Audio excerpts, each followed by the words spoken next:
I once had this kid tell me that they took a knife to school and threatened a teacher with it.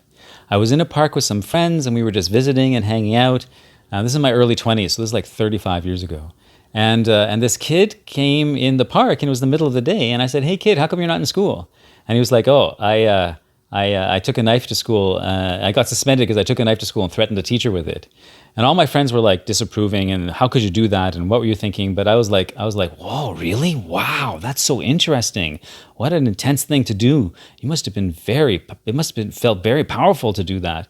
And I kind of shooed my friends away because I could see they were all coming at it from wrongness. And I know wrongness doesn't help. So I wanted to get through to this kid. So then the kid said, "Oh yeah, it's true. You want to have a swing race?" Right away he wanted to play with me. So we got on the swings and we were racing. And of course I won. And then he said, "Boy, you're good at that." And I said, "Thank you very much." I said, "I never really grew up." I said, "So tell me about this knife thing." So he started to tell me he took it to school and he threatened the teacher with it and he got suspended and he's got in all this trouble. And I started talking to him about it and I kept asking questions. And eventually I said, "Well, how did it feel?" He said, "Well, it felt powerful." I said, "Oh, did you need to feel powerful? Was that something going on?"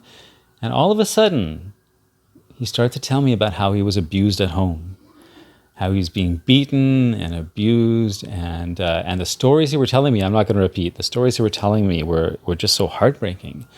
And I held space for him and he started to cry with me and he became so vulnerable.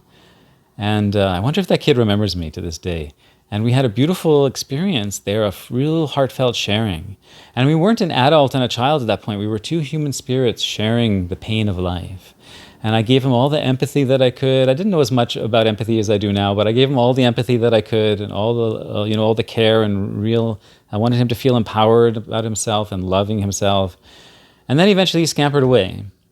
And if I had started with judgment and wrongness like my friends were doing, which is natural, I mean, it's a big thing, knife school, that's like terrible. And so many people would say, "Oh, you're condoning bad behavior, Vivek." But if I had started with any of that, I wouldn't have got beyond the shield and I wouldn't have touched that more vulnerable place inside of him. And I know that some real healing happened. And I know that the next time he would be tempted to take a knife to school, he would remember the interaction with me. And he would have a deeper sense of why he was feeling the way he was feeling, which he didn't really make those connections before.